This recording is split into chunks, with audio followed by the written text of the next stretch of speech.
Morning. आज हम part 3 Hamid खां पढ़ेंगे। ये संचयन का पार्ट है। इसके पहले भी हमने आपको संचयन का ही पार्ट पढ़ाया था। तो ये हामिद खां तक्षशिला का पाठ है, तो ध्यान से समझेंगे। पहले शैक्षिक विषय वस्तु और लेखक परिचय। इसके लेखक हैं S.K. पोटेकार। इनका जन्म 14 मार्च 1913 में हुआ और इनकी मृत्यु 25 मार्च 1982 केरल में हुई। इनको सम्मान मिला, केरल साहित्य अकादमी से इनको सम्मानित किया गया और ज्ञानपीठ पुरस्कार से भी इनको सम्मानित किया गया। अब इनकी जो रचनाएं हैं, प्रेम शिशु, विष कन्या, फिर है मूडू पड़म आदि, ये सारी इनकी रचनाएं हैं, जिसके बारे में हम बाद में समझेंगे। अब हम देखेंगे अपना पाठ परिचय। यहाँ पे पहला दिखाया है तक्षशिला की यात्रा का सजीव चित्रण या वर्णन। यहाँ पे लेखक ये बताना चाहता है कि जो तक्षशिला स्थान है, ये पाकिस्तान का एक छोटा सा गांव है और उस गांव में जो इनका परिचय होता है, उस कहानी के पूरे नायक हामिद खां हैं। तो तक्षशिला में जो हमारे लेखक है पोटेकार, वो वहाँ के पौराणिक खंडरों को देखने के लिए जाते हैं। एक जब वो वहाँ पे देखने के लिए जब पहुँचते हैं तो वहाँ पे देखते हैं कि जैसे हमारी हथेली की हस्तरेखाएं एकदम सक्रिय होती हैं, इसी तरह के वहाँ की तंग नदियाँ हैं, चारों तरफ बदबू फैली हुई है, कहीं खाने पीने का कोई ठिकाना नहीं है। इस तरह का वहाँ वर्णन किया है। लेकिन उसी खाने पीने के होटल ढूंढने के लिए और पानी की प्यास बुझाने के लिए जब चलते रहते हैं तो वहाँ पर ये तक्षशिला गांव में पहुँचते हैं और वहाँ उनका हामिद खां से परिचय होता है, जिसके दोनों की मित्रता का उन्होंने सजीव वर्णन किया है कि जो हमारी जो मित्रता है वो किसी धर्म से बंधी हुई नहीं होती है।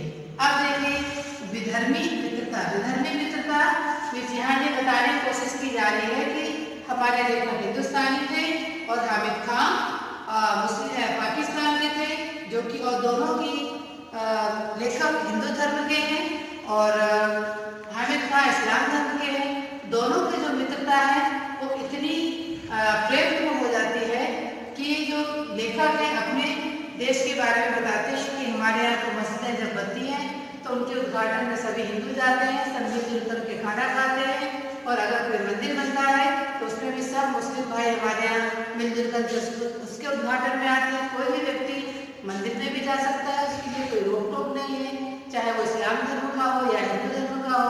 इसी तरह मस्जिदों में भी, बाजारों में भी हिंदू धर्म के लोग भी बेखौफ होकर के जाते हैं। फिर उन्होंने होटल के बारे में बताया है कि वो हिंदुस्तान के बारे में लेखक बता रहे हैं, हामिद खां से चर्चा कर रहे हैं, दोनों की सौहार्दपूर्ण वार्तालाप को इसमें पाठ में दर्शाया गया है। लेखक अपने हिंदुस्तान का जो वर्णन है, आपसी एकता का, विचारधारा का वर्णन पूरे गर्व से कर रहे हैं कि हमारे यहाँ तो सभी होटलों में, हिंदू होटलों में सब मुस्लिम बेखौफ जाकर के वहाँ मनपसंद खाना खाते हैं और वहाँ को मातृ सत्कार होता है, उसमें कोई भेदभाव नहीं होता है। और जो मुस्लिम होटल होते हैं उसमें सब हिंदू भी मिलजुल कर बेखौफ होकर खाना खाते हैं, बिना डरे हुए, कोई किसी से कोई भय नहीं होता है, और जो जिसकी इच्छा होता है वहाँ अच्छे से अपने अपने धर्मों को मनाते हैं। सब एक दूसरे के धर्मों में मिलजुल करके भाग लेते हैं। इतनी सारी बातें सुनने के बाद हामिद खां को उनकी बातों पर विश्वास नहीं होता है और वो ये सारी बातें सुनते हैं तो उनका वो लेखक से कहते हैं कि मेरा एक बार हिंदुस्तान में आकर के ऐसा वातावरण देखने की बहुत ही इच्छा है।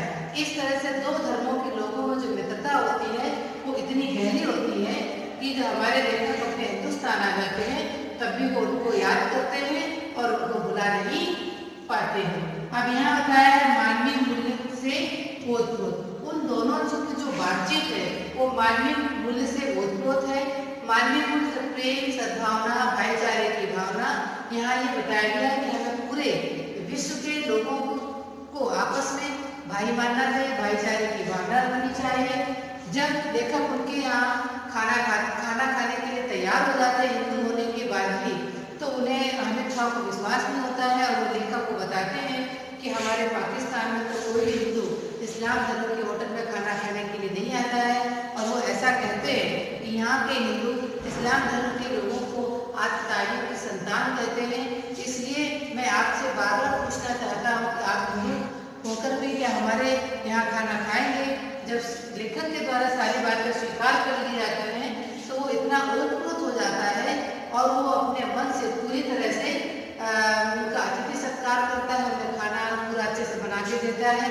और चलते समय क्या होता है कि वो जब लेखक खाना खाने का पैसा देते हैं तो वो इतना भाव विभोर हो जाता है और वो पैसा उनसे नहीं लेता है और कहता है कि भाईजान, जब आप हिंदुस्तान के किसी होटल में खाना खाएं तो यही रुपया वहाँ देकर के मुझे याद करें। यहाँ पर ये बताने की कोशिश की गई है कि जो हमारे प्रेम सद्भावना और भाईचारे की जो भावना है वो किसी भी धर्म से या किसी देश से या किसी जाति से बिल्कुल बंधी नहीं है, जबकि लेखक ने इसी भाईचारे के और उदारता के व्यवहार का सचित्र वर्णन इस पाठ के द्वारा किया है। आगे है प्रेम सद्भावना और भ्रातृत्व की भावना हमारे आपस में रहनी चाहिए। जो आज का समय जो चल रहा है उसमें हमें इस सब चीज़ों की बहुत ज़्यादा ज़रूरत है।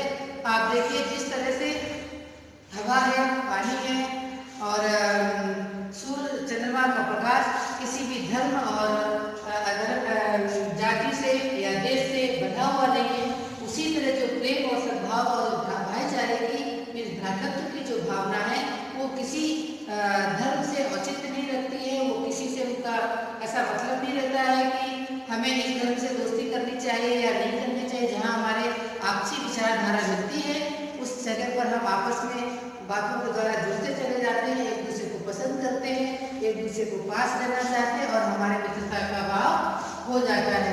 इस तरह से लेखक ने इस पाठ के द्वारा हमें पूरे विश्व में भाईचारे की भावना का विस्तार करने का एक शिक्षा मिलती है हमको या उन्होंने शिक्षा देने की कोशिश की है। और आज के टाइम में जो वर्तमान स्थिति जो चल रही है उसमें हिंदू, मुस्लिम, सिख, ईसाई सभी आपस में मिलजुल कर रहे हैं, उसी में ही हमारा समाज कल्याण है। इस तरह से इसके पाठ के द्वारा लेखक ने हमें एक साथ मिलजुल कर रहने की प्रेरणा दी है। और लेखक ने अपनी सद्भावना का जो विचार इस तरह से व्यक्त किया, जब तक्षशिला में आग लग जाती है और जब वो समाचार पत्र में पढ़ते हैं कि वहाँ आग लग गई है तो उन्हें तुरंत ही अपने हामिद खां की याद आ जाती है और वो क्या करते हैं कि भगवान से प्रार्थना करते हैं और कहते हैं कि हे प्रभु, हे ईश्वर, हमारा हामिद खान सकुशल रहे और उसकी दुकान भी सकुशल रहे। इस सारी बातों के द्वारा लेखक अपने द्वारा पूरे भ्रातृत्व की भावना को दर्शाता है।